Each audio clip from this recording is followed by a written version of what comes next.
میں کل سے مسجد میں نہیں آؤں گا۔ ایک شخص نے اپنی مسجد کے امام سے کہا، مولانا میں کل سے مسجد میں نہیں آؤں گا۔ امام صاحب نے پوچھا، کیا میں سبب جان سکتا ہوں؟ اس نے جواب دیا، ہاں کیوں نہیں۔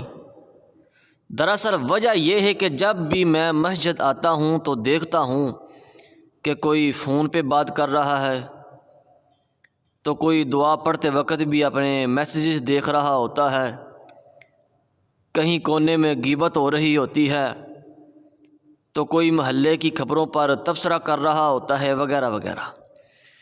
امام صاحب نے وجہ سننے کے بعد کہا، اگر ہو سکے تو مسجد نہ آنے کا اپنا آخری فیصلہ کرنے سے پہلے ایک عمل کر لو۔ اس نے کہا، بالکل میں تیار ہوں۔ مولانا مسجد سے متصل اپنے حجرے میں گئے اور ایک بھرا ہوا پانی کا گلاس لے کر آئے اور اس شخص سے کہا، یہ گلاس ہاتھ میں لے اور مسجد کے اندرونی حصے کے 2 چکر لگا، مگر دھیان رہے پانی چھلکنے نہ پائے۔ اس شخص نے کہا، قبلہ اس میں کون سی بڑی بات ہے، یہ تو میں انجام دے سکتا ہوں۔ اس نے گلاس لیا اور پوری احتیاط سے مسجد کے گرد 2 چکر لگا ڈالے۔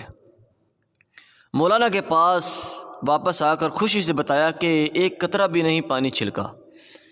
امام صاحب نے کہا، یہ بتائیں کہ جس وقت آپ مسجد کے چکر لگا رہے تھے اس دوران مسجد میں کتنے لوگ فون پر باتیں یا غیبت یا محلہ کی خبروں پر تبصرہ کر رہے تھے؟ اس نے کہا، قبلہ میرا سارا دھیان اس پر تھا کہ پانی چھلکنے نہ پائے، میں نے لوگوں پر توجہ ہی نہ دی۔ امام صاحب نے کہا، جب آپ مسجد آتے ہیں تو اپنا سارا دھیان خدا کی سمت رکھیں۔ جب آپ خالص خدا کے لیے مسجد میں آئیں گے تو آپ کو خبر ہی نہ ہوگی کہ کون کیا کر رہا ہے۔ یہی وجہ ہے کہ قرآن کہتا ہے کہ رسول کی پیروی کرو، یہ نہیں کہا کہ مسلمانوں پر نظر رکھو کہ کون کیا کر رہا ہے۔ خدا سے تمہارا رابطہ تمہارے اپنے اعمال کی بنا پر مضبوط ہوتا ہے، دوسروں کے اعمال کی بنیاد پر نہیں۔ دوسری بات، معاشرہ یوں بھی بنتا ہے۔ ایک عورت نے ہمسایوں کے دروازے پر دستک دی اور ان سے نمک مانگ لیا۔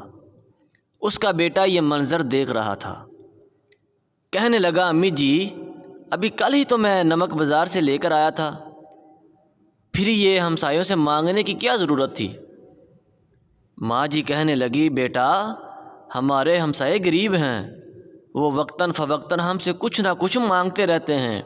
مجھے معلوم ہے کہ ہمارے کچن میں نمک موجود ہے، لیکن میں نے ان سے نمک صرف اس لیے مانگ لیا تاکہ وہ ہم سے کچھ مانگتے ہوئے ہچکچاہٹ اور شرمندگی محسوس نہ کریں، بلکہ وہ یہ سمجھیں کہ ہمسایوں سے حسب ضرورت چیزیں مانگی جا سکتی ہیں۔ یہ ہمسایوں کے حقوق میں سے ہے۔ خوبصورت معاشرے ایسے ہی ماؤں سے تشکیل پاتے ہیں۔